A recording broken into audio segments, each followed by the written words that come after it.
Welcome to the MSME Radio Network. The broadcast shows are for informational and entertainment purposes only. They are not designed to provide listeners with specific personal, medical, or counseling advice. Individuals with a medical issue should always consult their healthcare provider. MSME is not responsible for content of individual shows. The views expressed by show hosts or their guests are their own. Enjoy the show. What is up, MS Champions? I'm just going to jump right into it, today's topic, because I think it's going to be kind of lengthy and I'm going to try to squeeze a lot in. And I don't think I've gotten to tell you guys my MS journey, just bits and pieces and stuff. But today's segment is going to be my MS journey and how I found out I had MS and was the symptoms I was feeling and everything and so forth. So jumping back to what was it? I'll say it was August 2016. Yep, it was August 2016. And I woke up, and like I said, bits and pieces of it you might recognize, but this is the whole story. And not bits and pieces, I'm sorry. But I woke up one day and the left side of my upper lip was completely numb and it was tingling. And it was the weirdest feeling ever, but I was like, okay, and I mentioned it to my mom. And when I told her that night, they were like, no. My mom was like, oh no, you need to go to the doctor, and do we need to go to the emergency room?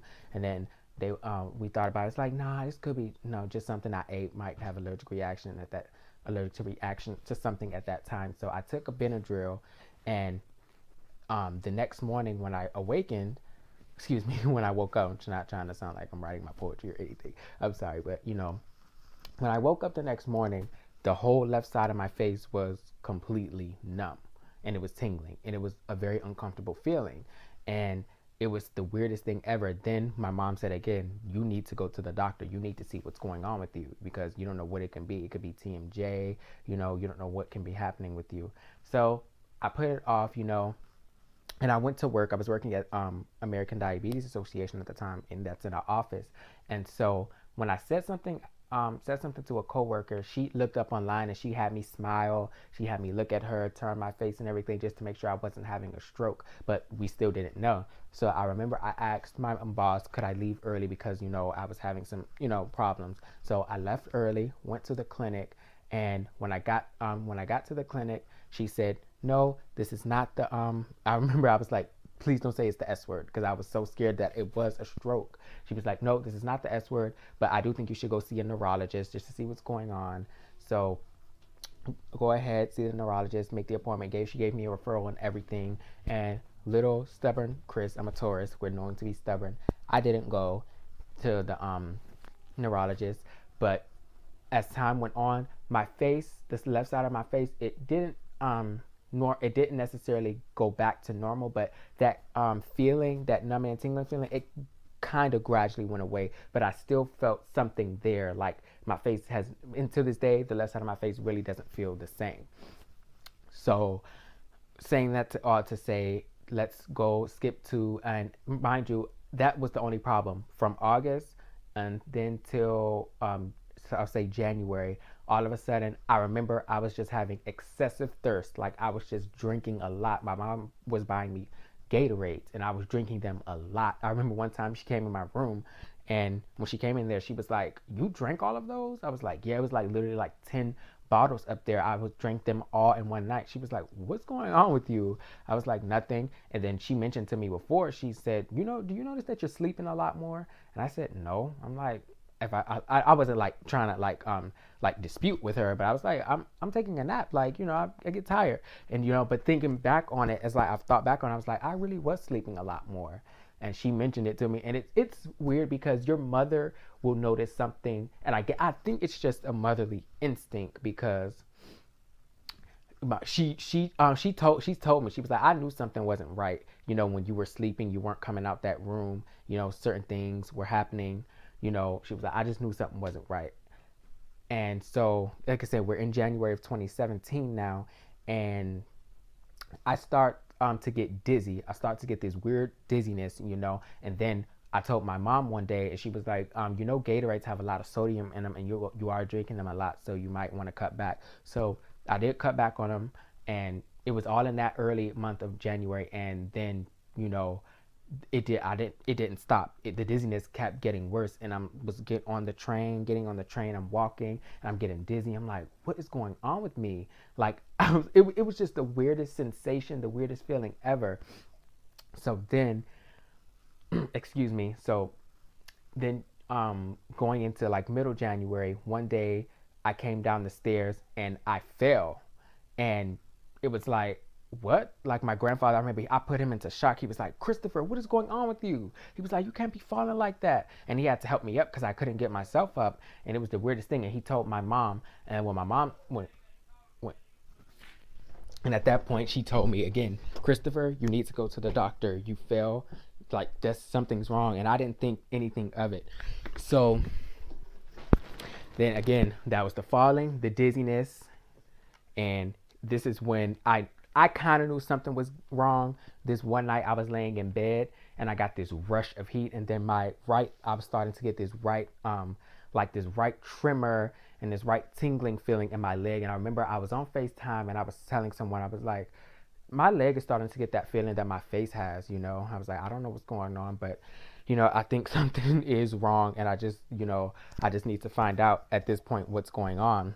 Still being stubborn, I didn't go to the doctor. I still let time pass.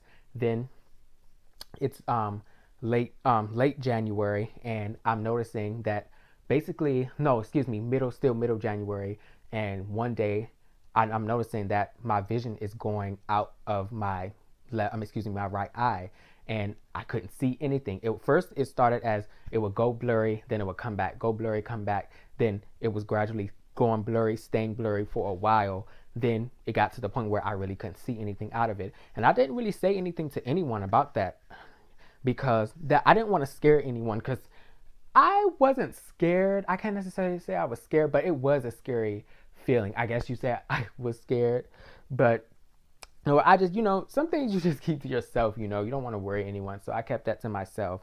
Then one day we went out for one of my best friend's birthday, and that whole night I just felt tired. Like I had never felt more fatigued in my life, and I never felt fatigued before, but that night I just felt tired. I love dancing. I was trying to dance, and I just kept wanting to sit down, and I was drinking, and I'm like, what is going on with me right now? Like something is wrong.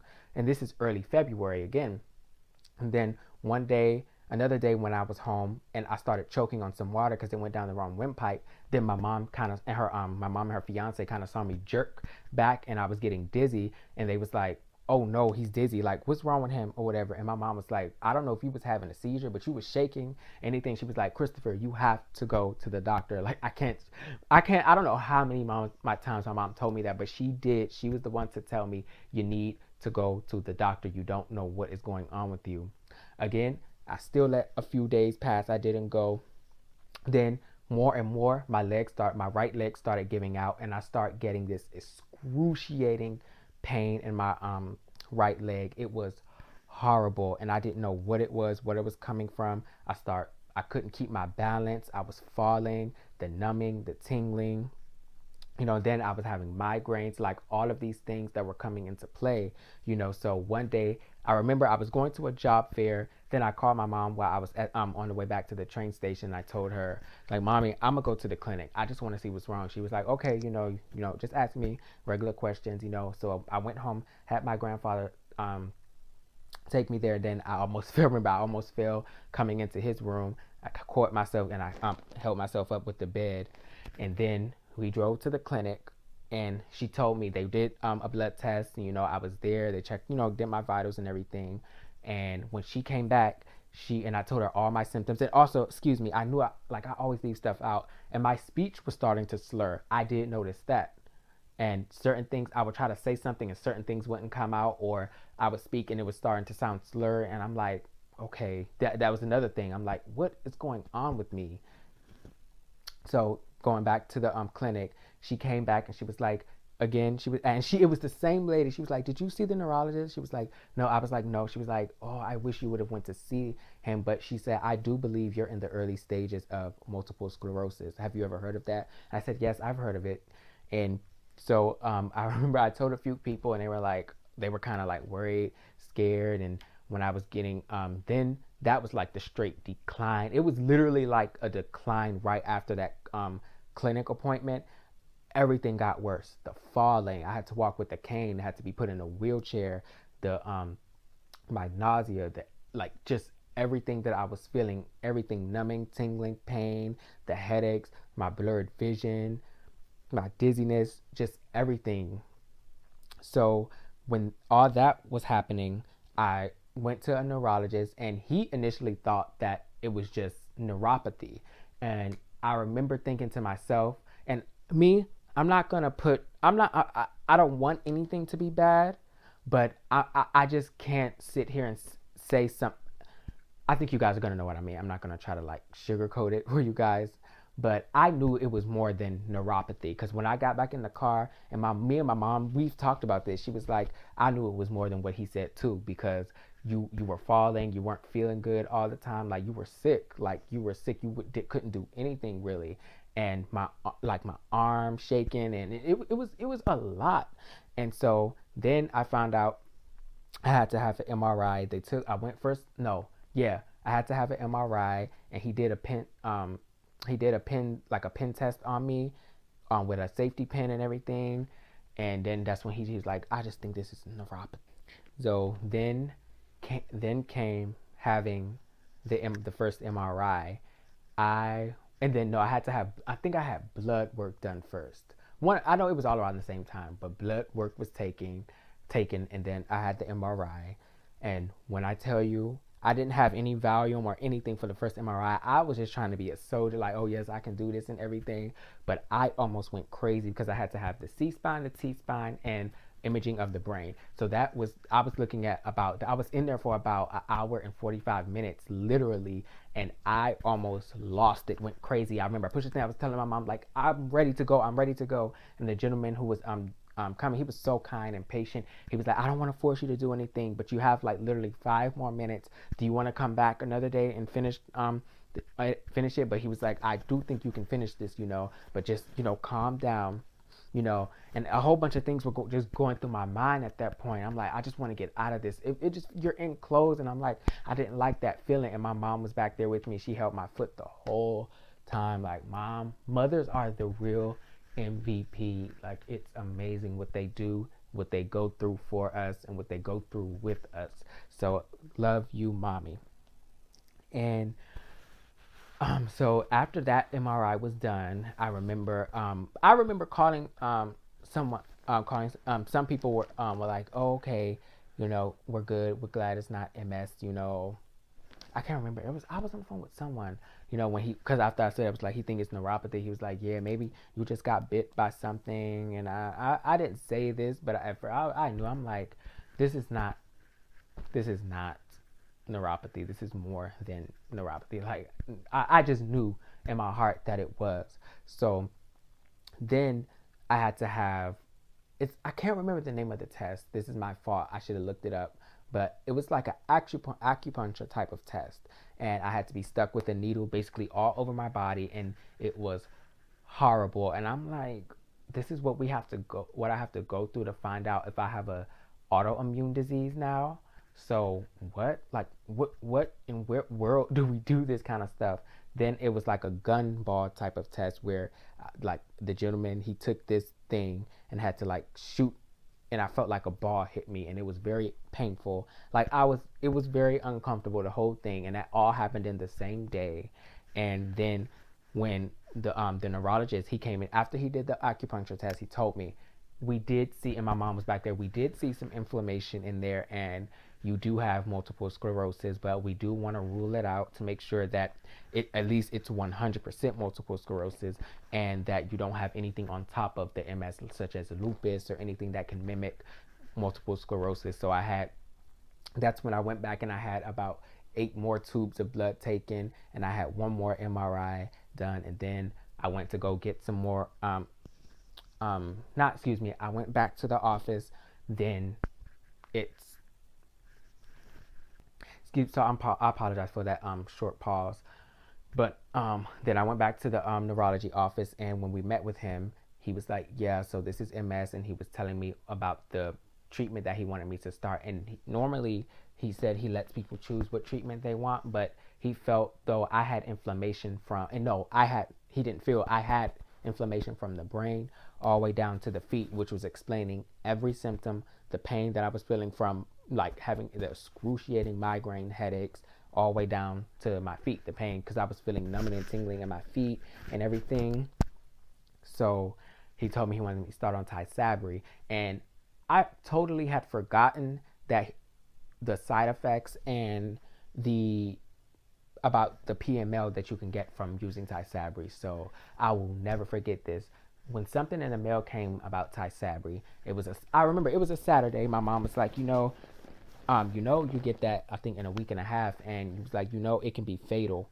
And once she said that, I'll never forget. My stomach sank, my heart dropped into my stomach, and I was just thinking for the rest of that weekend, I'm like, oh no, no, no, no, no, no. So my stepdad went with me, and when he went up there with me to the clinic, I was back to the neurology office. I told him, I was like, I don't want it. I just don't want to do it. I don't want to take the risk. He was like, but he was like, I can't force you to do anything, but this is the most effective medicines. Every other medicine is gonna be like low for you. It's not gonna work. It's only gonna be a matter of time before you relapse again. This is gonna be the most effective thing for you. So I had to really sleep on it, really pray, and really just hold on to my faith harder than I ever had to before. And just, like, I know God has me, and I have to at least be in remission, because I can't live like the way I was living. And so after I did that, then came, after we found out everything that I actually had MS, then came the 3-day Solu-Medrol treatment and the 15 days of steroids, the steroid pill. And those were 3 hard days for me, even though I didn't show it, but it was very hard because I had to walk around and sleep with a needle inside of my arm. That was so uncomfortable. Like, I'm telling you, the most uncomfortable feeling that I could feel. And I had to sleep, like, when I would turn my arm, I would feel it. I'm like, oh my goodness, like, I just want this out. And then when it was time for the Solu-Medrol, when it was, we had, you had to do it at a certain time of the day. And I remember I could taste that steroid medicine. It was just like, oh my goodness, like, this is what I understand. And that was reality for me, because people, you never know how somebody really feels on the inside when they say they're sick and they're tired of being sick. Especially, I'm a year into my journey. I can tell you, I'm tired of being sick all the time. And and then I was only sick, but a month, or knowingly, basically a month to my knowledge, but I had been sick for some time now and didn't know it, because I was having little symptoms and stuff, and I was and when my face was numb, I was in an active flare and didn't know it. So now that I'm in remission and everything, it's still like, I still have the disease, I still get symptoms, and my muscles are very stiff. And, I've explained this time after time again. I don't want to ramble on with you guys and keep explaining the same thing because I don't want to annoy you guys. But, saying all that to say, a year into my journey, it's nothing, but I always say this. It's the worst thing that's ever happened to me, but it's the best thing that could have ever happened to me, because it's made me want to go so much harder in life. And I say this all the time. MS has taken over, but my dreams are going to take over even more.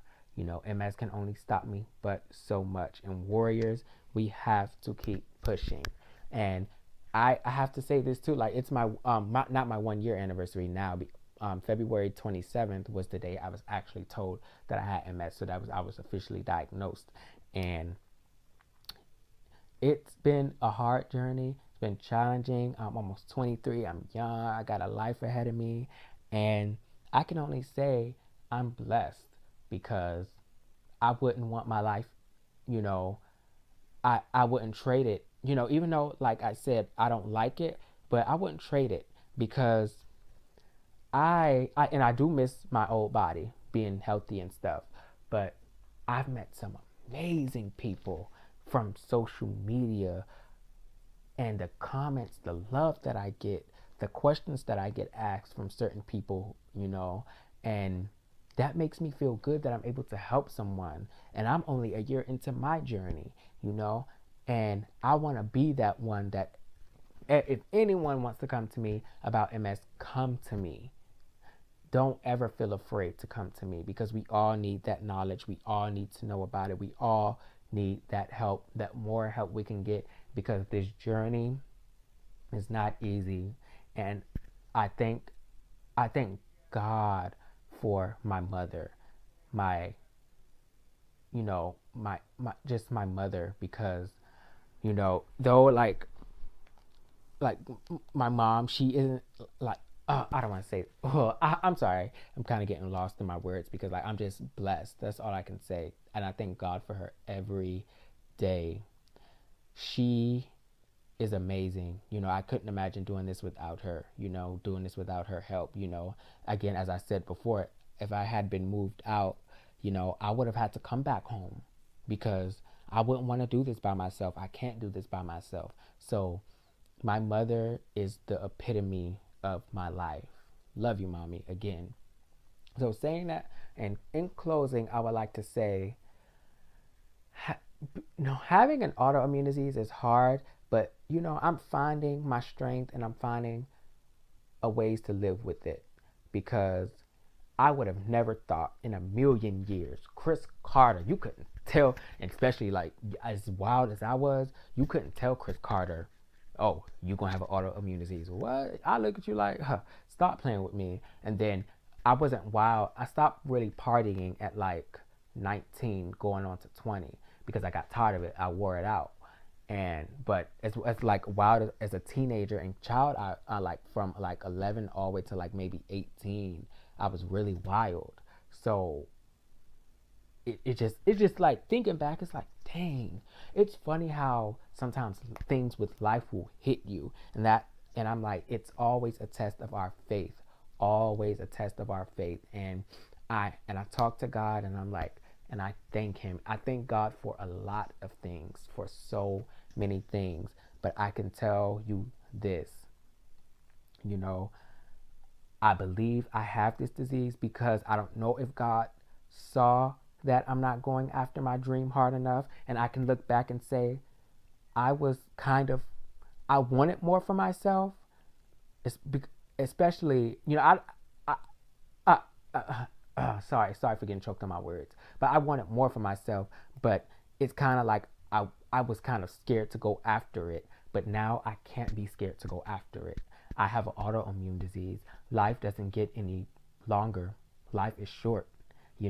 I'm gonna go after it. I'm gonna go after it with my autoimmune disease. Me and MS, we're gonna go after it together. While MS is attacking my body, I'm attacking my goals. I'm achieving my dreams. I'm not sleeping with my dreams. I'm actually awake, living my dreams. I hope you guys understand that, because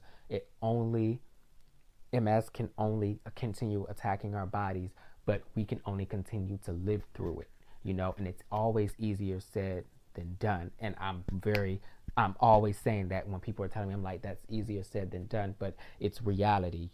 I can't let it beat me up. I refuse to let it beat me up. So I want to thank you guys oh so much for listening to me. I know I had to kind of jumble it in. I have a YouTube video on my MS journey, and my YouTube channel name is Young MS Warrior, and that's the same name as my awareness account. My awareness Instagram is at Young MS Warrior, and young is spelled regular, as I always say, because we youngsters, we use a lot of slang. But yes, it's YOUNG, and you can follow me there and talk to me guys. Ask me more about my journey. I want to know about you guys' journey. Let's question each other. Let's make a video together. Let's do a MS collab. Let's do something together, because the MS family, it's a small world out here, but the MS world is so big, if you get what I'm saying. So we can let's only be MS family, and we don't always have to talk about MS. Let's talk about songs. Let's talk about this. Let's talk about that. Let's have a conversation to take our mind off of MS for a few minutes or for a few days, because I can, and I want to say this as well. When I'm with other people, I most sometimes I forget about MS a lot of the times. It's always on my mind, and it's on my mind every day. But when I'm with people, when I'm on the phone, sometimes it's like, wow, like it's amazing what your friends can do for you, and you really start to see the importance of friendship and love and people around you because you need them in times like this. I'm so glad my friends didn't turn their back on me and you didn't and I didn't lose my real friends because I can't imagine doing this without them. My mother, anybody, I love you guys. Thank you, MS Champions, MS Warriors, for listening. If you're not an MS Warrior, you're still part of my MS family because you take the time to listen. Thank you very much. This is Chris Carter closing MS Champion Radio. Let's do this. Let's fight.